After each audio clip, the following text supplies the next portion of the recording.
The candidates need no introduction. The Republican candidate, Vice President Richard M. Nixon, and the Democratic candidate, Senator John F. Kennedy. In the election of 1860, Abraham Lincoln said the question was whether this nation could exist, half slave or half free. In the election of 1960, and with the world around us, the question is whether the world will exist, half slave or half free, whether it will move in the direction of freedom, in the direction of the road that we are taking, or whether it will move in the direction of slavery. I think it will depend in great measure upon what we do here in the United States, that we build, on the kind of strength that we maintain. We discussed tonight domestic issues, but I would not want that to be any implication to be given that this does not involve directly our struggle with Mr. Khrushchev for survival. We cannot turn the job over to anyone else. If the United States fails, then the whole cause of freedom fails.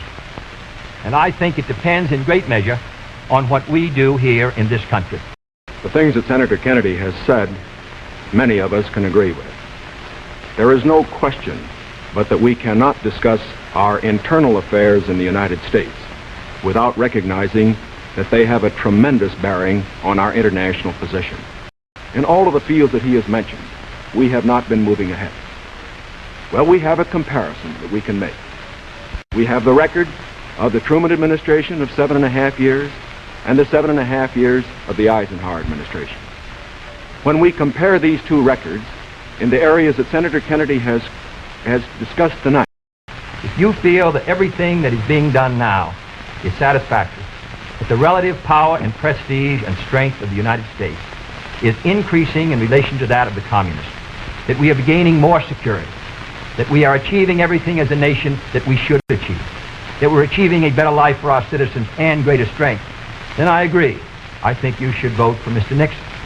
But if you feel that we have to move again in the 60s, that the function of the president is to set before the people the unfinished business of our society, as Franklin Roosevelt did in the 30s, the agenda for our people, what we must do as a society to meet our needs in this country and protect our security and help the cause of freedom. As I said at the beginning, the question before us all, that faces all Republicans and all Democrats, is, can freedom in the next generation conquer, or are the communists going to be successful? That's the great issue. And if we meet our responsibilities, I think freedom will conquer.